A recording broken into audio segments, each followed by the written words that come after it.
নমস্কার বন্ধুরা। অন্নপূর্ণা ভান্ডারের স্ট্যাটাস যখনই চেক করা হয় বা যখনই দেখায় তখনই এর ওয়েবসাইটটি ক্র্যাশ হয়ে যায়। এখনো কিন্তু সেই একই অবস্থা। গতকাল থেকে স্ট্যাটাস দেখানো শুরু হয়েছে, এখনো সেই সেম অবস্থা হচ্ছে। এখানে 4 রকমের স্ট্যাটাস দেখাচ্ছে। প্রথমে হচ্ছে অ্যাপ্রুভ, দ্বিতীয় হচ্ছে আন্ডার প্রসেস, তৃতীয় হচ্ছে পেমেন্ট ফেলিওর, আর চতুর্থ হচ্ছে অ্যাপ্লিকেশন রিজেক্টেড। এবার কোন স্ট্যাটাসের কি অর্থ সেটা আমি আপনাদের সঙ্গে আলোচনা করব। যদি আপনার স্ট্যাটাসটি অ্যাপ্রুভ স্ট্যাটাস দেখায় তাহলে সরকার আপনার ফর্মটি ভেরিফিকেশন করে দিয়েছে, আপনার ব্যাংকে শীঘ্রই টাকা চলে আসবে বা চলে এসেছে। এবার যদি আন্ডার প্রসেস দেখায় তাহলে সরকার আপনার তথ্য এখনো ভেরিফিকেশন করছেন, আপনাকে অপেক্ষা করতে হবে। যদি আপনার স্ট্যাটাস পেমেন্ট ফেলিওর দেখায় তাহলে সরকার আপনার টাকা রিলিজ করেছে কিন্তু আপনার ব্যাংকে টাকা জমা নেয়নি। হয়তো আপনার ব্যাংকের কেওয়াইসি বা ডিবিটি সংক্রান্ত কোনো সমস্যা আছে, আপনি ব্যাংকে গিয়ে একবার যোগাযোগ করতে পারেন। তারপরে রয়েছে অ্যাপ্লিকেশন রিজেক্টেড। আপনার স্ট্যাটাসটি যদি রিজেক্টেড দেখায় তাহলে তথ্যের গরমিলের জন্য আপনার ফর্মটি বাতিল করা হয়েছে, আপনাকে পরবর্তীকালে সংশোধন করতে হবে।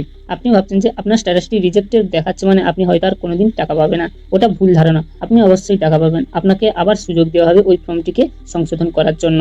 এখানে কি বলেছে, যদি আপনি ভারতের বাসিন্দা হয়ে থাকেন এবং অন্নপূর্ণা যোজনার টাকা পাওয়া যা শর্তগুলো রয়েছে সব মেনে চলেন তাহলে আপনি 100% এখানে টাকা পাবেন। কিছুদিন পরেই হয়তো সরকারের তরফ থেকে এডিট বা সংশোধন প্রক্রিয়া চালু হয়ে যাবে, তখন আপনি গিয়ে এডিট করে নিতে পারবেন। বর্তমানে সার্ভারের সমস্যার জন্য অনেকেরই আবেদন রিজেক্টেড দেখাচ্ছে, এটা ভয়ের কিছু কারণ নেই, সবকিছু ঠিক হয়ে যাবে। এবারে এখানে কি দেখাচ্ছে, যদি আপনার স্ট্যাটাসটি রিজেক্টেড দেখায় তাহলে হতাশ হওয়ার কোনো কারণ নেই, কারণ এটা হচ্ছে সার্ভারের প্রবলেম। আপনি কালকে আরেকবার স্ট্যাটাসটি চেক করবেন, চেক করলে যদি আবারও এই রিজেক্টেড দেখায় তাহলে একটু ওয়েট করবেন, ওয়েট করলে সরকারের তরফ থেকে আপনাকে সুযোগ দেওয়া হবে এটি সংশোধন করার জন্য। এবারে আপনি দেখে নিন আপনার স্ট্যাটাসটি বা আপনার ফর্মটি রিজেক্ট কেন হতে পারে সেটা আপনি দেখে নিন, বা আপনি কোথাও এই ভুলগুলো করেছেন কিনা সেগুলো একবার চেক করে নিন।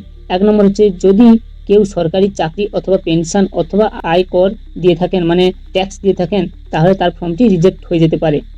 কোনো মহিলা যদি সরকারি অনুমোদিত বা সরকারি স্কুলে তার সন্তানকে না পড়ায় তাহলে আপনার ফর্মটি রিজেক্টেড হয়ে যেতে পারে। কোনো মৃত ব্যক্তির নামে কেউ যদি আবেদন করেন তাহলে তার ফর্মটি রিজেক্টেড হয়ে যাবে। কেউ যদি ভারতের বাসিন্দা না হন তাহলে তার ফর্মটি রিজেক্টেড হবে। কারোর যদি একাধিক ভোটার কার্ড থাকে অথবা এসআইআর এর নাম বাদ পড়ে যায়, মানে কারোর যদি 2 জায়গায় ভোটার লিস্টে নাম থাকে তাহলে তার ভোটারটি ভুয়ো বলে পরিচিত করা হবে, সেক্ষেত্রে আপনার ফর্মটি রিজেক্ট করা হবে।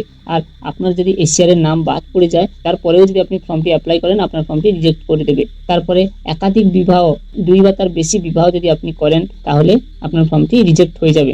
আচ্ছা, আপনাকে আর একটা গুরুত্বপূর্ণ কথা বলে রাখি, টাকা দেওয়া কিন্তু এখনো শেষ হয়নি, তো অনেক ক্যান্ডিডেটকে টাকা পাঠাতে হবে। সেই জন্য একবারে না টাকা পাঠিয়ে সরকার কি করছে, ধাপে ধাপে করে কিছু জনকে টাকা পাঠাচ্ছে। তো সেক্ষেত্রে ওই কারণেও দেরি হতে পারে। সরকার যেহেতু কোটি কোটি মানুষের ব্যাংকে টাকা ঢোকাচ্ছে সেই জন্য প্রসেসটি ধাপে ধাপে হচ্ছে। তো 7 জুলাই পর্যন্তই আপনাদেরকে টাকা দেওয়ার পদ্ধতিটা ধাপে ধাপে চলতেই থাকবে। আচ্ছা, আপনার স্ট্যাটাসটি যদি পেমেন্ট ফেলিওর দেখায় তার মানে হচ্ছে এই যে আপনি ভুল তথ্য দিয়েছেন বা আপনার পাশে আর টাকা আসবে না এমনটা কিন্তু নয়, এটা সার্ভারের প্রবলেম হতে পারে বা আপনার ট্রানজেকশনের যে লিমিট আছে সেই লিমিটটা শেষ হয়ে গেছে, তখনই সরকার টাকাটা পাঠিয়েছে যার কারণে আপনার ব্যাংকে টাকাটা ঢোকেনি। ভয়ের কিছু কারণ নেই, কারণ সরকার আবার আপনাকে টাকা পাঠাবে। সরকার কিন্তু 3 থেকে 4 বারই আপনার অ্যাকাউন্টে টাকা পাঠাবে, তো ভয়ের কিছু কারণ নেই। এবারে যাদের অ্যাপ্লিকেশন ফর্মটি আন্ডার প্রসেস দেখাচ্ছে তাদের ক্ষেত্রে কি হতে পারে, তাদের ক্ষেত্রে দুটো অপশন হতে পারে। এক হতে পারে আপনার ফর্মটি অ্যাপ্রুভ হবে, আর 2 ফর্মটি রিজেক্টেড হবে। সরকারি অধিকারীরা এখনো পর্যন্ত আপনার আবেদনটি ভেরিফাই করছেন। অনেক ক্ষেত্রে হতে পারে আপনার সার্ভারের কারণে আপনার ফর্মটি রিজেক্টেড দেখাচ্ছে অথচ তাও আপনার অ্যাকাউন্টে টাকা ঢুকে গেছে। অনেক ক্ষেত্রে আপনার ফর্মটি সার্ভারের প্রবলেমের কারণে রিজেক্টেড দেখাতে পারে। তো আপনি কি করবেন, 1 দিন 2 দিন ছাড়া ছাড়া আপনি স্ট্যাটাসটি চেক করতে থাকবেন। তো এই চেক করতে করতে আপনার যদি 15 তারিখের পরও স্ট্যাটাসটি রিজেক্টেড দেখায় তাহলে আপনি কি করবেন, বিডিও অফিসে যাবেন আপনার ডকুমেন্টসগুলো নিয়ে।